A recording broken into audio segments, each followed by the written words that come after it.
bring to the table, or should we open the floor? Anyone? Anyone? No? I have a question, but is the Rock prepared something? No. I prefer a question. It just happened at dinner tonight. Oh, dinner tonight. So Okay. my wife took a fork. That was a meaty fork. Meaty fork, fleischiks in English. And she ate a parve dinner. Part of dinner. But then she took leftover pizza for my son. Oh. And it touched the fork. Touched the meaty fork. What's the status of the fork? Beautiful. Okay. So we have we're just gonna rewind the question a little bit to add a few more details to make it palatable for everyone. We have a fork, a fleischiga fork that is sitting on our table. The fleischiga fork came from a drawer, a fleischiga drawer, and we're using a fleischiga fork for parif. So first, just to clear up a misconception, if you use a fleishik utensil, it does not make you fleishiks.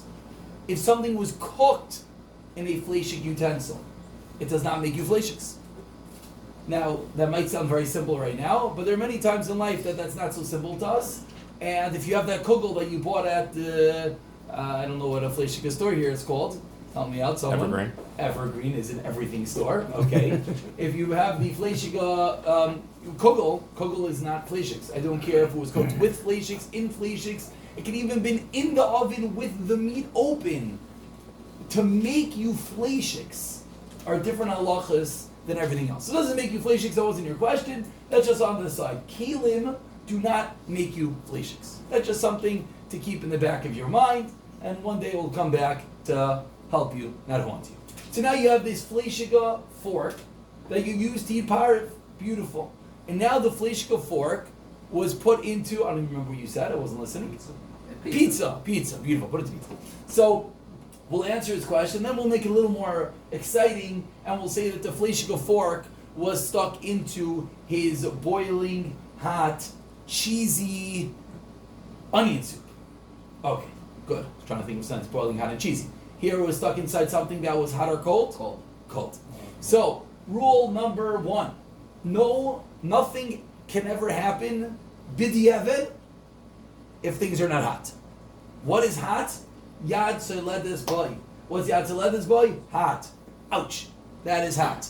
Now you might understand why when you took your, your fleischiga fork and you washed it in your milchika sink, or you washed it with something else, and the Rav might have said to you, was your wife wearing gloves?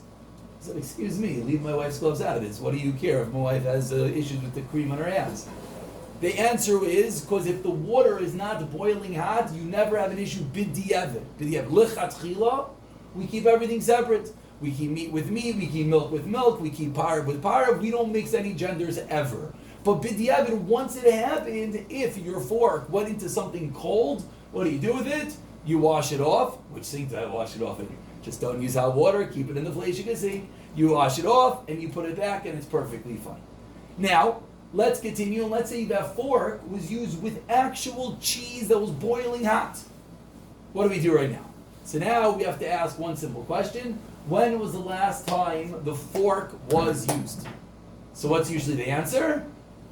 I don't know. It came from the drawer. So that's called stam kelim einon ben yoim. If you're not sure, it's not just that you're not sure. I want to say better than just not sure. A stam keli. What's a stam keli? Exactly what those words mean. Ask any good Israeli kid a question. What's the answer? Stam. What do you mean? It's either yes or no. What is it? Stam keli means whatever it is that came out of the drawer. That's called a stam keli. We assume it was not used within the last 24 hours. If something was not used within the last 24 hours, it can never infect the item it goes into. Meaning, the cheesy soup is fine, because that fork had some meat living inside of it, but after 24 hours, it died. So it can never infect the food.